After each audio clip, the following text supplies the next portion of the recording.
Pag nagluluto ako ng sinigang, hindi ko na nilalagyan ng timpla. Kasi yung panimpla niyan maasim na. Ay maalat na siya. Kaya hindi ko na siya nilalagyan ng pampaalat. Yung mga timpla, hindi na.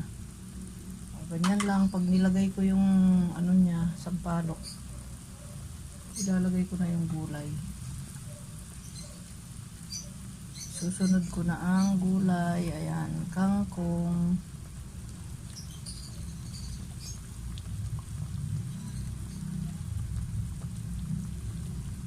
Ganyan, luto.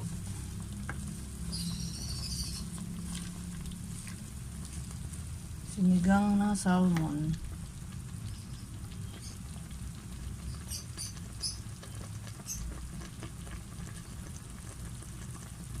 Yan, pag nagluto kayo ng salmon, huwag nyo nang titimplahan kasi nga maalat na yan. Hayaan nyo nang yun ang ano, yung pampaasim na lang ang ano, maalat. Kaya pag bumibili ako sa labas, napakaalat. Kasi tinitimplahan pa nila. Wala nang ititimpla pag kayo nagsigang. Pag nilagyan nyo ng pampaasim. Kasi sobrang alat na yan. Kaya ano, ayan, ganyan lang. Sinigang na salmon. Namiss ko na to, matagal ko nang paborito ko to. Ngayon lang ulit ako nagluto ng sinigang na ulo ng salmon.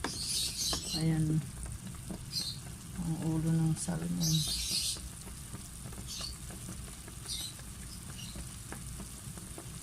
Pag kayo nagluto, damihan nyo yung luya para hindi malansa yung ano, isda. May luya yan, nilalagyan ng luya ang sinigang na salmon para hindi malansa. Ayan, ang ulam namin ngayon ay sinigang salmon at saka nagluto din ako ng sinigang pork. Kasi gusto daw nila ng sinigang pork. Ako gusto ko ng ulo ng salmon. Kaya ayan, nagluto ako ng isdang sinigang at saka ayun nga, yung ano, pork.